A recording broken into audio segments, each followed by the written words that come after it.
Mbak yang manis ini ya. Jadi gini, setiap kata dan kalimat yang Mbak sampaikan itu saya lihat satu kalimat yang melampaui daripada kapasitas Yesus ketika dia datang sebagai guru gitu ya. Itu saya karena kita beda keyakinan, nanti tinggal ditanggapi aja.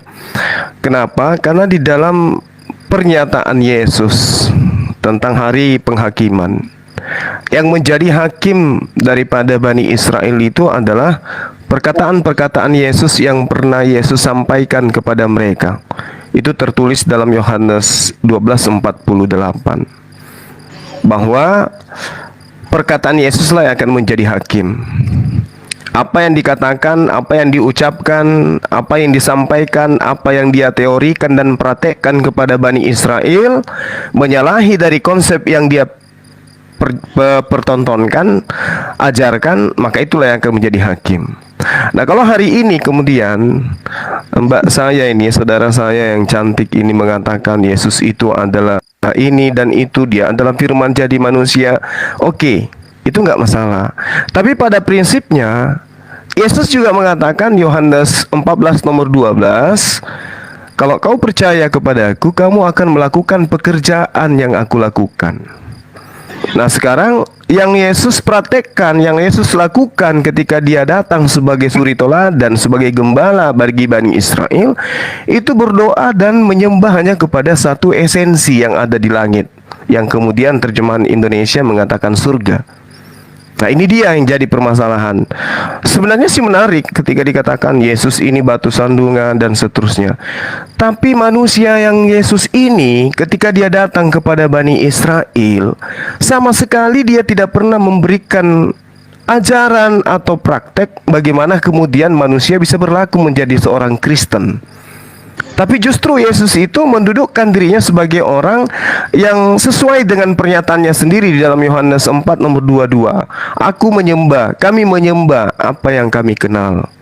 Lalu kemudian Yesus mengatakan, aku tidak dapat berbuat apa-apa dari diriku sendiri. Bahkan berkata-kata pun, apa yang diucapkan adalah apa yang diperintahkan. Oleh karena itulah kemudian saya nih sebagai muslim adalah tidak mungkin mendudukkan Yesus yang sudah menyatakan dirinya sedemikian rupa itu bisa saya sandingkan dengan pencipta langit dan bumi. Cukuplah bagi saya manusia, Yesus itu manusia mulia. Dia manusia yang terkemuka di dunia dan di akhirat. Tapi untuk menjadi Tuhan, saya rasa saya tidak mau melampaui kapasitas Yesus dalam pengajaran. Sedikit lagi dari teman saya tadi ya, host kita yang ganteng, Yohanes 12 nomor 44, nomor 45 adalah lebih bijak kalau saudara membaca satu perikop sekaligus. Yesus mengatakan supaya setiap orang yang percaya kepadaku. Nah, berarti Yesus itu harus dipercayai. Apanya yang harus dipercaya kepada Yesus? Perkataannya, bukan perkataan oknum di luar dirinya. Supaya setiap orang yang percaya kepadaku jangan tinggal di dalam kegelapan. Dan jikalau seorang mendengar perkataanku tetapi tidak melakukannya, aku tidak menjadi hakimnya. Sebab aku datang bukan untuk menghakimi dunia, melainkan untuk menyelamatkannya. Nah, dengan cara apa Yesus menyelamatkan? Bunyinya bagaimana, Bang? Sedikit lagi, Pak. Yohanes 12:44 itu tadi. Apakah bunyinya seperti itu? Iya, diteruskan aja satu perikop maksud saya, karena dalilnya dari ayat 44 sampai nomor 50 itu valid sekali.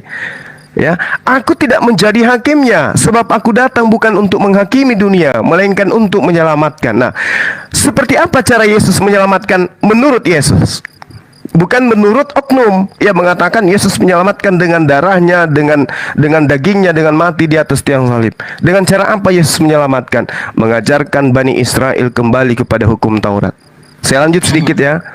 Barang siapa menolak aku dan tidak menerima perkataanku, ia sudah ada hakimnya, yaitu firman, yaitu perkataan yang telah kukatakan.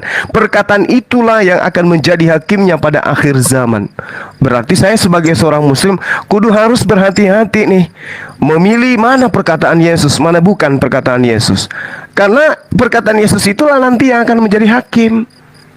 Kata Yesus, sebab aku berkata-kata bukan dari diriku sendiri, tetapi Bapa yang mengutus aku. Berarti posisinya dia adalah utusan yang diperintahkan untuk mengucapkan apa yang diperintahkan oleh Bapa, sang otoritas tertinggi, untuk ia ucapkan. Silakan saudara-saudaraku, kita dialog Ya. santai aja. Mumpung ada Mbak Desi di sini lagi nyimak saya, gitu ya kan? Lanjutkan. Bang Zara, Ya, ya.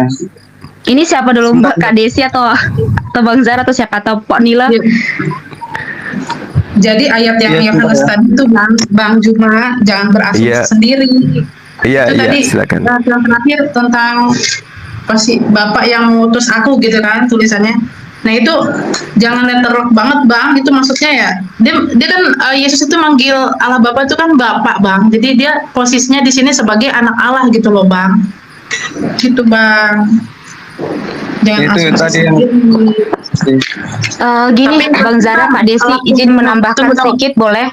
Benar. Tapi yang pasti ya Bang Juma, lakum dinukum waliyadin ya Bang. Bagi Iya, agama, betul, bagiku agamaku, betul. gitu Kita kan. hanya dialog santai aja kok. Jadi jangan memaksakan pemahaman sendiri gitu Bang. Siap. Siap, ya. 86. Itu dari Makanya aku saya. bilang itu pemahaman saya sebagai muslim gitu. Ya silakan Diana. Oke, Sebentar, Mbak. Bang Zara izin punten. Bang Zuma, aku bersyukur ya. Inilah momen aku tadi banyak bilang turunkan Diana, tapi enggak. Aku mau bilang makasih sama Bang Zara. Jujur ini momen yang paling kutunggu dan buat sama Bang Zuma, bukan apa-apa. Aku pengen Bang Zuma gini. Bang Zuma, satu nih perlu aku Iya. tekankan sama Bang Zuma.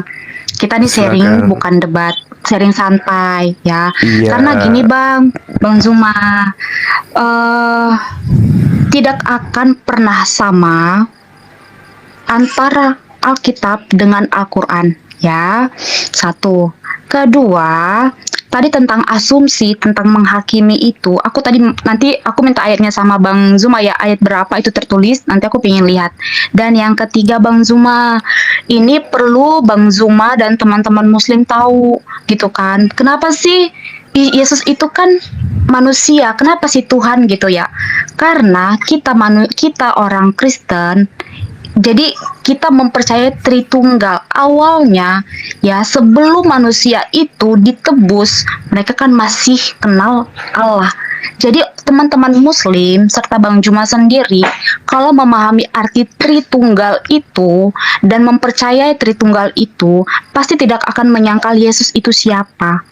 Tapi karena Bang Zuma itu tidak satu iman dengan kita, artinya bersebelahan, pastinya tidak mempercayai arti Tritunggal dan tidak mengetahui betul tentang Tritunggal itu. Jadi gitu Bang Zuma. Jadi jangan terus ada satu hal lagi yang aku paling nggak suka, mencomot-comot yang aku setuju sama Bang Zuma tadi. Kalau baca Alkitab itu secara satu perikop, jangan dicomot sana comot sini gitu. Tapi itu perlu aku tekankan sama Bang Juma ya. Maksudnya kan gini ya Bang Juma, saat kita satu komitmen, artinya tidak selamanya antara Alkitab dan Al-Quran itu sama. Jelas jauh berbeda, sangat. Jikalau itu disamakan, pasti bertentangan Bang. Sampai kapanpun, sampai sampai kiamat pun datang, nggak bakalan kelar kalau kita menyamakan antara Al-Quran dengan Alkitab. Jadi gini kita Bang, perlu kita menghargai kepercayaan satu sama lain gitu ya Bang Zuma ya. Pas enggak? Makasih ya Kak Diana. Iya, betul. Kita lanjut ya. Iya. Ya. Ini Bang Zuma, bahwa tadi kan sudah dikatakan Iya, silakan, bahwa Bu. ini Yesus sendiri yang ngomong di Yohanes 14 ayat 10 tadi. Tidak percayakah engkau bahwa Bapa di dalam aku di dalam Bapa dan Bapa di dalam aku? Apa yang aku katakan kepadamu tidak aku katakan dari diriku sendiri. Jadi apa yang Yesus katakan tidak dikatakan dari diri Yesus sendiri, tetapi Bapa yang diam di dalam aku, dialah yang melakukan pekerjaannya. Itulah kesatuan keilahiannya itu Bang Zuma. Dan tentang penebusan darah itu sudah tertulis di Matius 28 ayat 26 ayat 28. Yesus sendiri yang bicara ya. Sebab inilah darahku, darah perjanjian yang ditumpahkan bagi banyak orang untuk pengampunan dosa. Jadi ini bukan orang lain yang berbicara, tapi Yesus sendiri yang berbicara, Bang Zuma.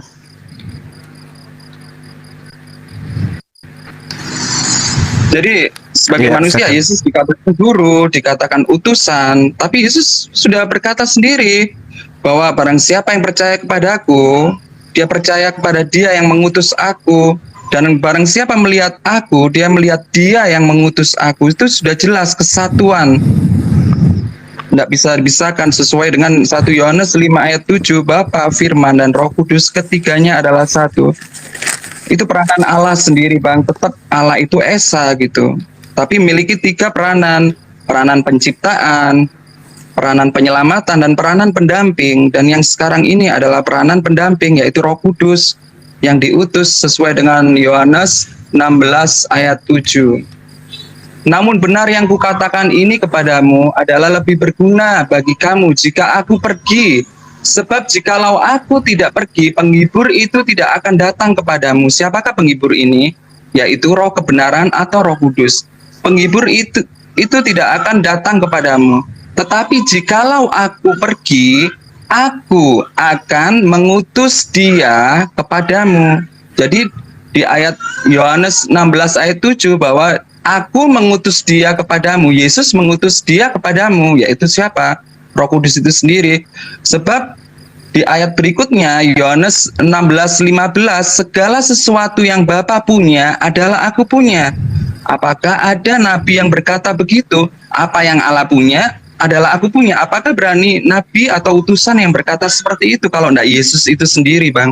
Itu perkataan Yesus sendiri, bisa dicek di Yohanes 16 ayat 15. Segala sesuatu yang Bapa punya adalah aku punya. Lanjut, Mbak.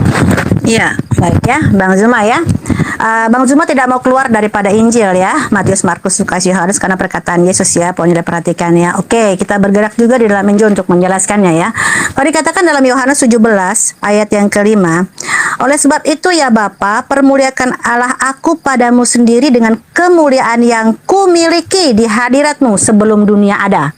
Ya, Yesus itu kemuliaannya seperti itu. Lantas dikatakan bahwasanya dalam Yohanes dikatakan dalam Yohanes yang aku dan Bapa adalah satu, Yohanes 10:30 dikatakan aku dan Bapa adalah satu. Ya. Dan lantas dikatakan dalam Yohanes 14 juga dikatakan ada murid yang berkata, "Tuhan, tunjukkanlah Bapa itu kepada kami, itu sudah cukup bagi kami." Sama seperti Bang Zuma dan kita semua bertanya, "Di manakah itu Bapa?" Kita mau lihat Bapa itu seperti apa. Kata Yesus kepadanya, "Telah sekian lama aku bersama-sama dengan kamu, Filipus, namun engkau tidak mengenal aku. Barang siapa telah melihat aku, ia telah melihat Bapa. Bagaimana engkau berkata, tunjukkanlah Bapa itu kepada kami? Tidak percayakah engkau bahwa aku di dalam Bapa dan Bapa di dalam aku?" Nah, itu luar biasa. Perkataan seperti itu luar biasa. Jadi kalau Bang Zuma membayangkan sebuah utusan, membayangkan adalah sebagai anak domba, atau membayangkan di sana adalah batu penjuru dan sebagainya, ya itu betul, itu betul. Bahkan dikatakan yang sulung, bahkan anak domba Allah, anaknya anak Tuhan, atau semuanya itu betul. Tetapi sesungguhnya bukan seperti itu. Kalau ada ayat daripada Alkitab yang kontradiksi di dalam pemikiran Bang Zuma, oh dia juga utusannya, oh juga ada ya bahwasanya Bapa dan Yesus adalah satu ya, berarti aku salah kerangkanya. Bang Zuma belum komplit. Kalau kami dikatakan itu utusan kami, yes. Dikatakan itu adalah batu penjuru, yes. Dikatakan itu sebagai pengantara, yes. Kebangkitan yang hidup, yes. Nggak ada yang kami tolak karena benar. Tetapi Bang Zuma satu part hilang. Part apa? Di situ katakan aku dan Bapa adalah satu. Dikatakan tidak percayakan kau bahwa aku dalam Bapa dan Bapa dalam aku? Dikatakan barang siapa telah melihat aku, ia telah melihat Bapa. Bagaimana engkau berkata tunjukkanlah Bapa itu pada kami? Berarti part itu Bang Zuma kontradiksi. Kalau bagi kami part utusan, part yang lain tidak kontradiksi. Karena itu yes, betul. Kalau kontradiksi di Bang Zuma, ayat-ayat yang tadi aku sebutkan, berarti kerangkanya Bang Zuma masih belum tepat. Begitu Bang Zuma. Baik, saya tanggapi ya teman-teman. Saya sangat menghargai ya, ini namanya iman gitu ya. Ya. Ya, Ini silakan. diskusi baik ya. Ini Bang Abba, saya minta izin ya, saya minta maaf, saya turunkan sama sahabat satu lagi itu siapa? Aduh, saya enggak enakin.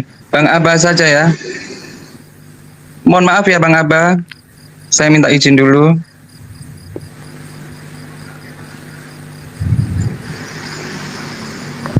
Ya, boleh saya bicara? Silakan Bang Zuma, silakan. Oke, makasih. Jadi teman-teman ketika mengambil Yohanes 14 misalnya dari data yang nomor ke-10 ya di bab 14 ini. Tidak percayakah engkau bahwa aku di dalam Bapa dan Bapa di dalam aku? Apa yang aku katakan kepadamu tidak aku katakan dari diriku sendiri, tetapi Bapa yang diam di dalam aku, dialah yang melakukan pekerjaannya. Nah, kalau dikatakan ini yang menjadi dasar pijakan kemudian untuk mengatakan manusia Yesus itu adalah Bapa itu sendiri, karena dia mengatakan Bapa di dalam aku. Saya rasa kita harus melihat Yesaya 45 nomor 6. Bang Zuma tidak keluar dari Injil kan? Tadi bilangnya perkataan Yesus kan? Aku konsekuen. Kalau Bang Zuma konsekuen ke situ, aku ke Filipi dan lain sebagainya. Enggak, maksud saya Konsekuen dulu. Kalau tadi bilangnya Injil, kami jelaskan melalui Injil. Kalau enggak, kami menjelaskan melalui kitab yang lain. Oke, baik. Jadi ketika Yohanes 14 itu diambil, ya, sangat jelas dikatakan bahwasanya Yesus itu mengatakan percayalah kepada aku bahwa aku di dalam Bapa dan Bapa di dalam aku. Atau setidak-tidaknya percayalah karena pekerjaan-pekerjaanku itu sendiri. Ya, aku berkata kepadamu sesungguhnya barang siapa percaya kepadaku, ia melakukan juga pekerjaan-pekerjaan yang aku lakukan.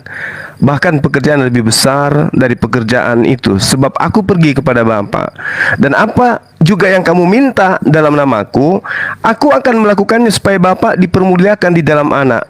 Jikalau kamu meminta sesuatu kepadaku dalam namaku, aku akan melakukannya. Nah, poin selanjutnya dikatakan bahwasanya jikalau kamu mengasihi aku, kamu akan menuruti segala perintahku. Aku akan minta kepada Bapa. Tuh, coba. Ini sudah jelas bahwasanya pengakuan Yesus bahwa Bapa di dalam aku di dalam Bapa, itu bukan mengatakan bahwa dia adalah Bapa itu sendiri. Faktanya, aku akan minta kepada Bapa. Ketika dia berkata, dia tidak berkata-kata dari dirinya sendiri, berarti ada oknum lain. Ketika dia melakukan sesuatu, berarti ada oknum lain yang melakukan sesuatu itu. Itu. Lalu kemudian ketika saudara mengatakan segala yang Allah punya, itu aku punya. Nah, itu berarti Anda memahami pernyataan-pernyataan Yesus seakan-akan Yesus itu adalah Bapa itu sendiri. Tetapi pada faktanya di dalam kitab saudara-saudara, Yesus jelas tidak mempraktekkan seperti apa yang saudara pahami. Misalnya, segala yang Bapa punya, aku punya. Bapa punya pengetahuan tentang hari kiamat. Yesus tidak punya. Artinya, pernyataan Yesus itu maksudnya Yesus itu adalah wakil Tuhan. Dia adalah duta Tuhan di atas muka bumi ini. Kemudian, ketika saudara-saudara saya mengatakan, Bapakku yang ada di surga, permuliakanlah sebagaimana kemuliaan yang kumiliki di kehadiratmu. Tolong dibaca di Yohanes 1 nomor 14. Kemuliaan Yesus itu jelas kemuliaan yang diberikan oleh Sang Bapa kepada dirinya. Lalu kemudian terakhir, ketika saudara-saudara saya mengatakan aku dan Bapa adalah satu. Coba kita lihat di dalam Yohanes 8 nomor 14 sampai nomor 16. Apa yang Yesus terangkan di sana? Jawab Yesus kepada mereka, biarpun aku bersaksi tentang diriku, namun kesaksianku itu benar. Kok bisa benar? Ya, sebab aku tahu dari mana aku datang dan kemana aku pergi. Tetapi kamu tidak tahu dari mana aku datang dan kemana aku pergi. Kamu menghakimi menurut ukuran manusia. Aku tidak menghakimi seorang pun. Dan jikalau aku menghakimi, maka penghakimanku itu benar, sebab aku tidak seorang diri. Jadi Yesus tidak seorang diri. Kalau dia tidak seorang diri, berarti dia berdua, atau bertiga, atau berempat. Tetapi aku bersama-sama dengan dia yang mengutus aku. Dan dalam kitab Tauratmu ada tertulis bahwa kesaksian dua orang adalah sah. Sekali lagi, kesaksian dua orang adalah sah. Apakah sampai situ pernyataan Yesus? Tidak. Akulah yang bersaksi tentang diriku sendiri, satu, dan juga Bapa yang mengutus aku bersaksi tentang aku, dua. Berarti di sini aku dan Bapa adalah dua. Tidak ada. Aku dan Bapa adalah satu. Dalam Yohanes 10 ayat 30 framing itu. Ini dikatakan bahwasanya aku tidak seorang diri. Tidak ada tulisannya. Tidak ada tulisannya. Dikatakan di dalam itu namanya framing. Ya. Dikatakan di Yohanes 10 ayat 30 aku dan Bapa adalah satu. Bang Zuma salah di sini. Yohanes 8 nomor 15, kamu menghakimi menurut ukuran manusia. Aku tidak Bang menghakimi Zuma. seorang pun. Bang Zuma. Bang Ya, Zuma. silakan. Biarkan selesai dulu Bang Diana. Iya, saya selesaikan dulu. Iya, iya. Santai aja, Oke, santai Zuma. aja. Ini kalau aku salah, itu karena bukan iman saya kan. Jadi Andalah yang harus meluruskan saya Ya. ketika saya salah menurut saudara-saudara. Aku tidak menghakimi seorang pun. Yesus menghakimi enggak? Enggak.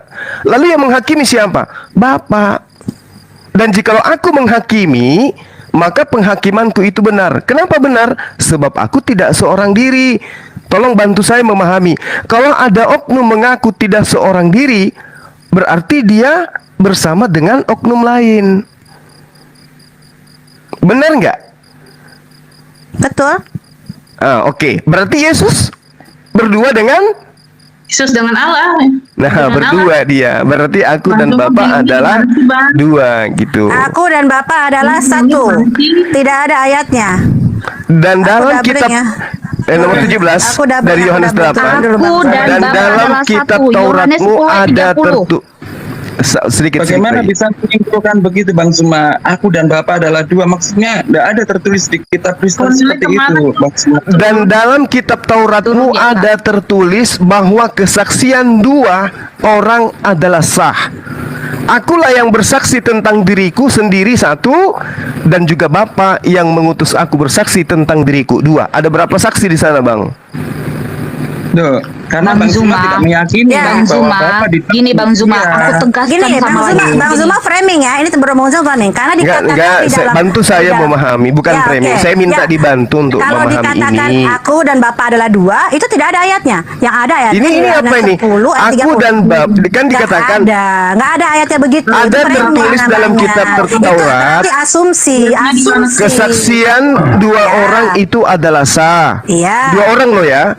Aku yang bersaksi tentang diriku sendiri satu, dan juga Bapa yang mengutus aku bersaksi juga tentang aku. Berarti ada dua saksi. Aku dan Iya. Bapa adalah dua saksi, betul? Aku dan Bapak Bang adalah Zuma satu. itu salah besar. Tidak ada Jadi tertulis tidak, jadi gini, aku itu dan Bapa namanya adalah framing dua. ya, itu namanya framing. Iya, framing. Oke. Menggiring ke Jadi arah di sini sana. ada berapa saksi menurut saudara-saudara saya? Itu menggiring ke arah sana. Ya tidak ada ayatnya dikatakan kepada aku dan Bapa adalah dua. Dikatakan ada di Yohanes Oke. 10 ayat 30 aku Oke. dan Bapa adalah satu. Jadi jangan Oke. Nah, sekarang kalau dikatakan ada dua saksi, di situ ada berapa oknum? Bang Zuma, ini yang perlu aku luruskan Iya. ya, baik ke abang maupun Iya, teman-teman silakan. abang yang lain. Alkitab kami